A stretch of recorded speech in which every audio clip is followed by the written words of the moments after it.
Scrappy people, it's Traci Reed here today, coming at you with a life-crafted traveler's notebook album in my 2021 album using my beginnings and endings collection.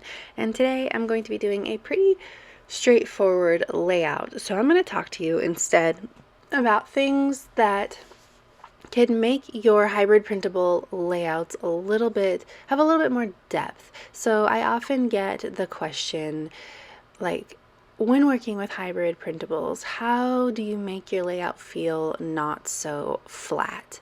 And that's a very valid question because unless you're willing to make your own chipboard or make your own flare, or if you have all of those kind of tools in your toolbox,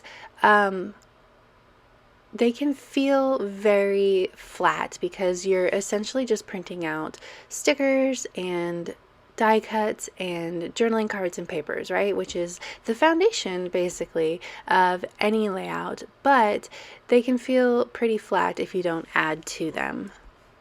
So the first way that I create more depth with my printables is by obviously putting in a lot of layering.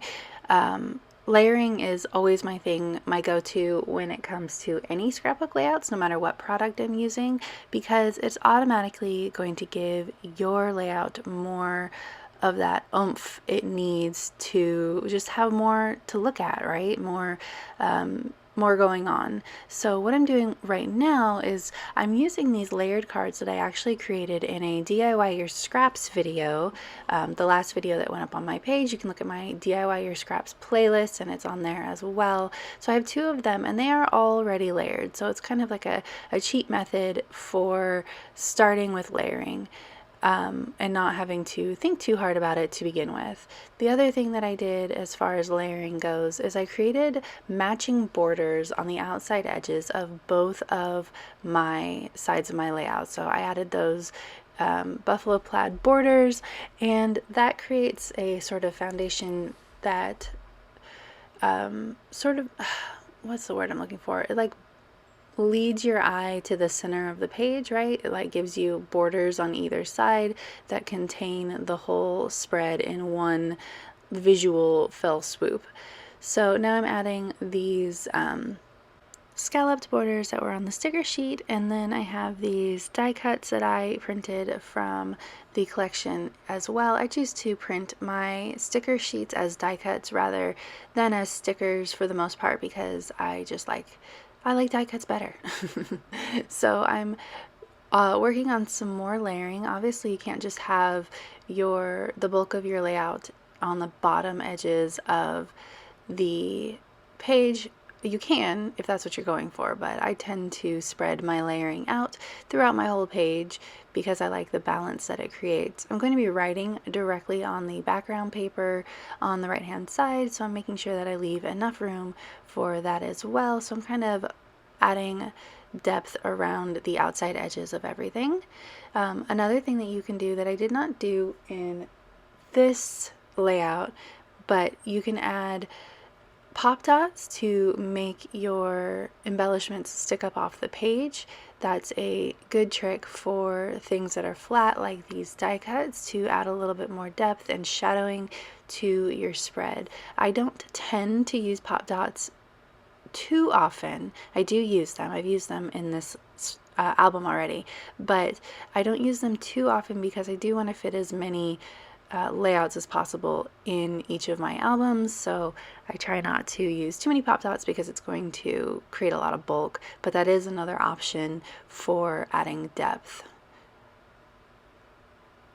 So I'm just going to finish gluing down a few of these die cuts, and then I'm going to add a little bit more layering down there underneath the I'm just getting started card. I feel like that little space down there is going to be weird to journal in all by itself, so I need to add a little bit down there just so that I don't have to like stop my journaling abruptly.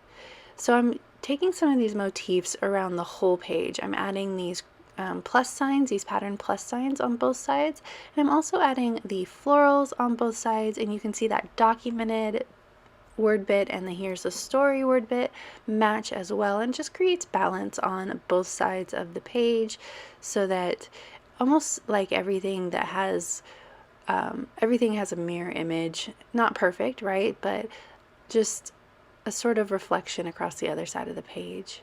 I'm going to use this washi tape that actually came from the planner stickers. So it is an actual sticker because I do print the planner stickers as stickers. I'm going to use it on that side, and I'm trying to decide if I want it on this side as well, but it was too much. So I just need to add one more of these plus signs because I like the way that they cascade on the right or on the left hand side, so I'm going to make them do it on the left hand side as well. Then I'm going to start adding in depth in different ways as soon as I get this tag glued down as well. Thought about adding this washi tape, which is foil and could have been another way of adding a different texture to the layout, and that would have added a little bit more depth as well, but it was a little bit large for everything that I already had going on, so I didn't want to add in anything else that was too big. So what I'm going to do instead is I'm going to look in my stash for some ribbon and some pom-pom trim. So I thought that this pom-pom trim matched perfectly, and I wanted to add it to my spread, and I decided to add it along the outside edge, which is a little bit unexpected. Instead of adding it horizontally like a ribbon, I'm going to add it directly along the edge of the layout. So there we go. It was just a touch short, so I'm going to add in another one of these floral stickers because I don't have as many florals on the right hand side as I have on the left hand side anyway. And so that brings in a new texture to the layout and creates a little bit more dynamism for the whole thing. Another way I'm going to add some texture is I'm actually going to add a ribbon to the tag, which seems like a duh moment, but I'm not going to add ribbon to both tags. I'm going to add ribbon to just this tag on this side, and that's going to create a different texture again. And because it is two things, it's not the same ribbon as the pom-pom trim, obviously, and also it does not span the whole page like the pom-pom trim. So the pom-pom trim acts as a border, whereas this tie acts as a little oasis sort of in the middle of the page of floating texture. And I could have added it to that tag as well, but I chose instead to just keep it on the right hand side and tuck the top of that tag underneath my photo instead. The fourth way I'm going to add some texture here is I'm going to use staples, which seems like an interesting and different way to add texture. But what I'm doing is I'm making little X's on each of these plus signs, so that creates some repetition. And then I'm adding staples to the outside edges of word bits and the top edges of these flags and that sort of thing, and that just adds little spots of metal everywhere, obviously, so you get a little bit of shine, and then you just get things that are going in a different direction than the layout in general, which causes contrast.